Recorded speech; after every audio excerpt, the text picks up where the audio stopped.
student, very good morning. As we are watching the second chapter of economics, people as a resource, and in this chapter today we will see quality of population. And under this, first what we will see, there are two factors related to the quality of population. First is literacy rate and second is health. And today we are going to discuss about the literacy rate under the broad section education.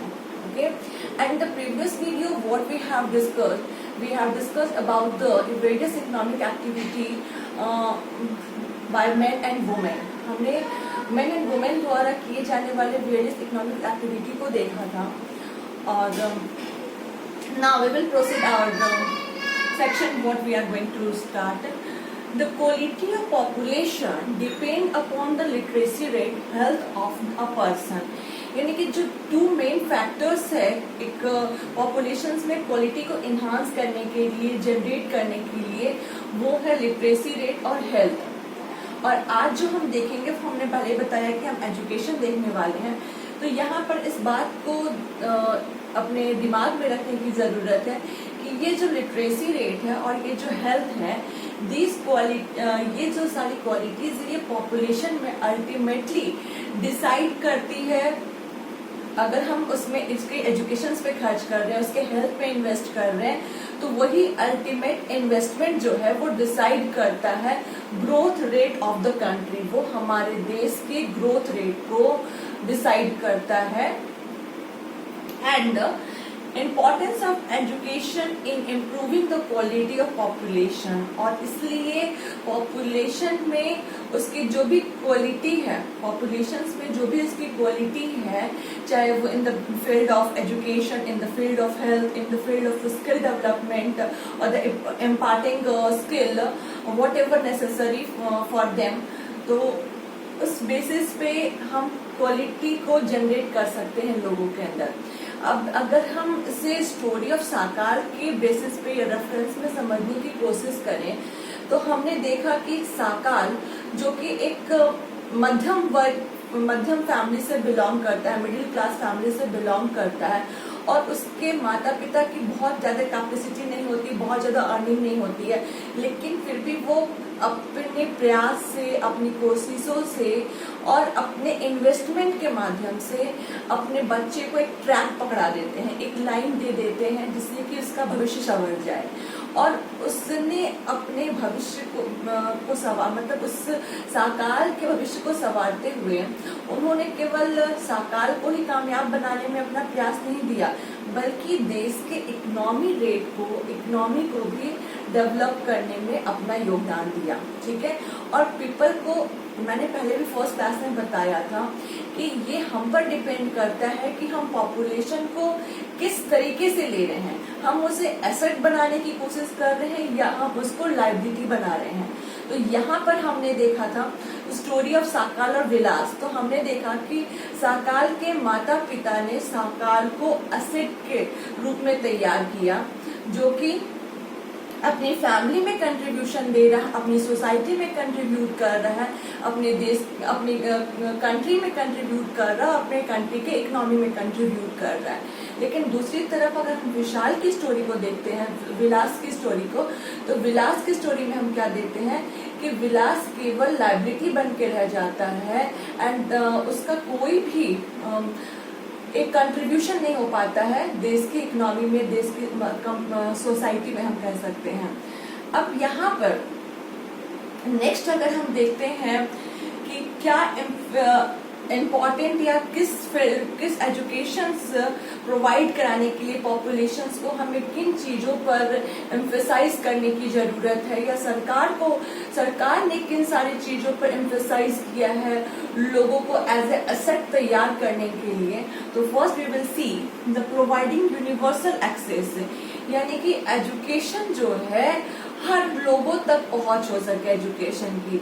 ऐसा नहीं है कि गरीब जो परिवार से जो बच्चे बिलोंग करते हैं वो स्कूल ना जा सके, फिर या कई और रीजन से जो अलग अलग कैटेगरीज बढ़ जाती है लोगों की, और हम देखते हैं कि बच्चों का स्कूल जाना थोड़ा मुश्किल हो जाता है. तो सरकार ने हम ये जानते हैं कि एलिमेंट्री एजुकेशन को फ्री कर दिया है कि 6 to 14 ईयर्स के एज ग्रुप के जो भी बच्चे होंगे उनको मुफ्त में शिक्षा दी जाएगी। तो ये सरकार की बहुत बड़ी पहल या कोशिश हम कहें कि providing universal access of the education. And the second thing, retention and quality in elementary education. सिर्फ ऐसा ही नहीं कि लोगों की पहुंच बने एजुकेशन तक, बल्कि रिटेंशन भी हो। रिटेंशन ये ऐसा नहीं कि 4 दिन बच्चे स्कूल गए, 1 साल स्कूल गए, 6 महीने स्कूल गए और फिर स्कूल छोड़ दें। मतलब कि वो लगातार स्कूल जाते रहे, उनका रिटेंशन बना रहे।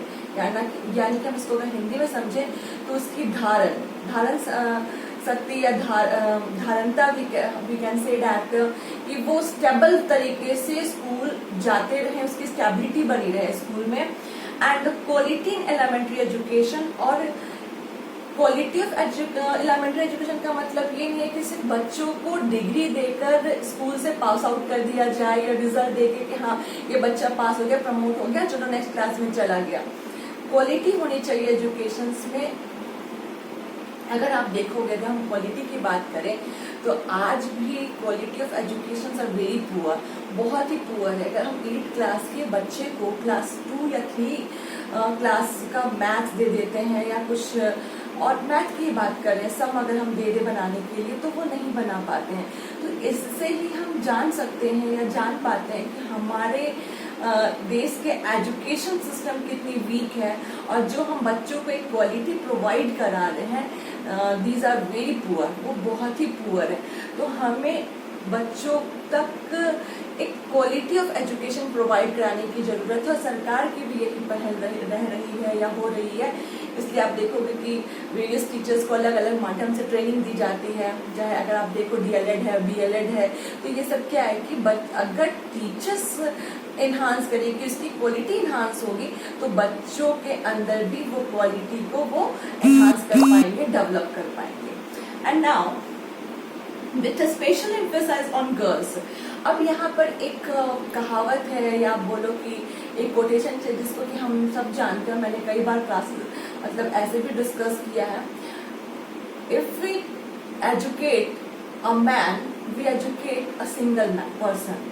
If we educate a girl, we are educating an entire country और entire society। अगर हम किसी एक व्यक्ति को या किसी एक बॉय को एजुकेट कर रहे हैं तो सिर्फ हम एक व्यक्ति को एजुकेट कर रहे हैं, लेकिन अगर हम किसी एक गर्ल को एजुकेट कर रहे हैं तो हम सिर्फ एक पर्सन को एजुकेट नहीं कर रहे हैं, एक ह्यूमन बीइंग को एजुकेट नहीं कर रहे हैं, बल्कि हम पूरी सोसाइटी को, पूरे देश को एजुकेट कर रहे हैं। वो कैसे? क्योंकि एक गर्ल जो है शादी होने के बाद जब वो दूसरे घर जाती है तो वो अपने बच्चों को एजुकेट करेगी, और जब उसके बच्चे एजुकेट होंगे तो एक सोसाइटी एजुकेट होती है, और जब एक सोसाइटी एजुकेट होती है तो पूरी की पूरी कंट्री एजुकेट होती है।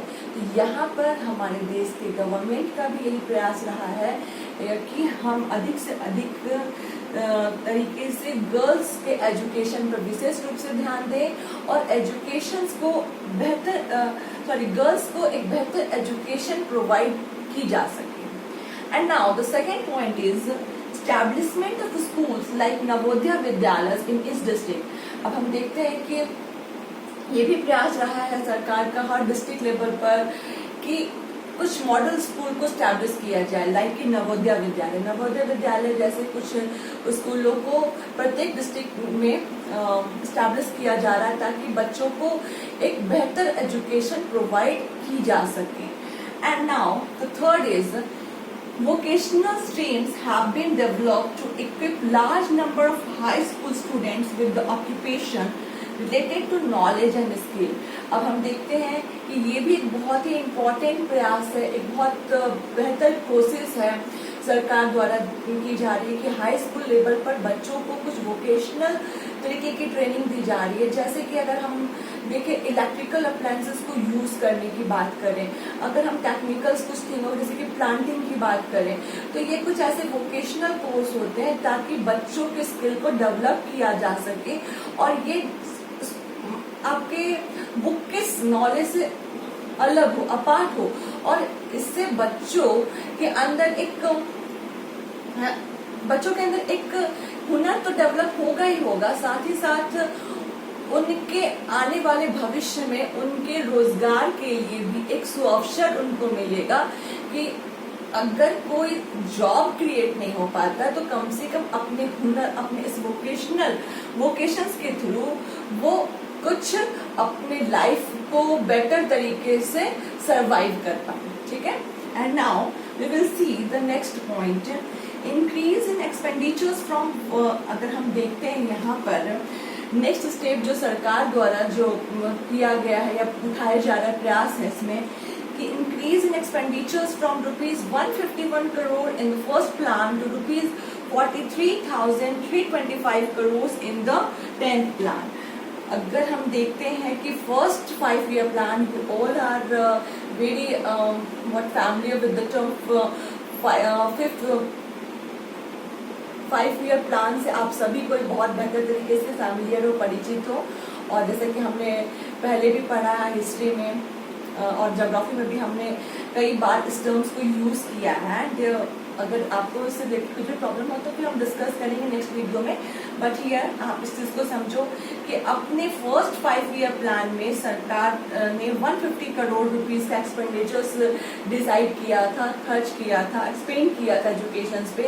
लेकिन अब अगर हम 10th 5 year प्लान के एक्सपेंडिचर्स को देखते हैं तो ये बढ़कर कितना ज्यादा है, आप देखो 43,325 करोड़, यानी कि इतना ज्यादा इन्वेस्टमेंट करने की कोशिश की गई है पीपल को एज ए एसेट तैयार करने के लिए, जहां एक देश का एक्सपेंडिचर सिर्फ इतना हुआ करता था 151 करोड़, जिसको कि बढ़ाकर 10th 5 year प्लान तक में उसको 43,325 करोड़ कर दिया गया है। और अगर अब हम 10th और 12th की बात करें तो इसके जो भी एक्सपेंडिचर्स है इसमें और ज्यादा इंक्रीमेंट हुआ है। ठीक है, and now the 5th point is what? The expenditures on education as a percentage of GDP rose from 0.64% 1951 to 3.98 in 2002 to 3। अगर हम देखते हैं जीडीपी एजुकेशन का जीडीपी का जो भी हमारे देश की जीडीपी होती है और उसके बेसिस पर हम एजुकेशन के लिए जो खर्च अगर एक्सपेंडिचर्स को देखें तो जहां ये 1951 में 0.64% था वो बढ़कर आप देखोगे 2002-3 में ये 3.98% तक, यानी कि जीडीपी का 3.98% तक खर्च किया जा रहा है किस चीज में, एजुकेशन में। लेकिन अभी भी ये बहुत थोड़ा है। अगर हम देखते हैं in the perspective of other developed country तो ये 15% तक, ठीक है, जीडीपी का, कंप्लीट जीडीपी का 15% जो हिस्सा होता है वो हम देखते हैं एजुकेशन के लिए खर्च किया जाता है। पीपल को एज अ रिसोर्स तैयार करने के लिए हम देखते हैं खर्च किया जाता है। और हमारे देश में अभी ये सिर्फ 3.98% तक ही रहा है 2002-3 की अगर हम बात करें तो।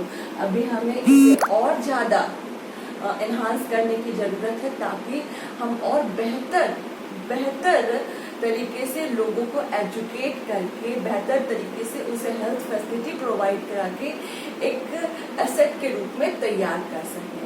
और आप खुद ही देखो ना, अगर हम बात करते हैं इन्वेस्टमेंट की तो हम जितना बेहतर इन्वेस्टमेंट करेंगे, हम अगर बेहतर तरीके से लोगों के लिए एजुकेशन इंस्टीट्यूट ओपन करते हैं और उसमें एक क्वालिटी एजुकेशन लोगों को प्रोवाइड करें, बच्चों को प्रोवाइड करें, तो ऑब्वियस सी बात है कि हम एक अच्छा रिसोर्स तो तैयार कर रहे हैं और वही रिसोर्स के अंदर इफिशियंसी डेवलप होगी और वो इफिशियंसी हमारे देश के इकोनॉमी में हेल्प करेगी ही करेगी।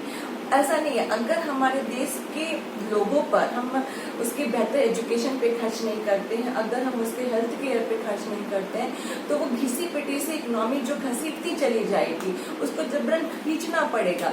लेकिन अगर हम प्रॉपर तरीके से इन दोनों फैक्टर्स पर ध्यान देते हैं तो हमें खींचने की जरूरत नहीं पड़ेगी, किसी के सहारे की जरूरत नहीं पड़ेगी, बल्कि हमारे देश की इकोनॉमी जो है वो अपने दोनों पैरों पे रेस लगाएगी।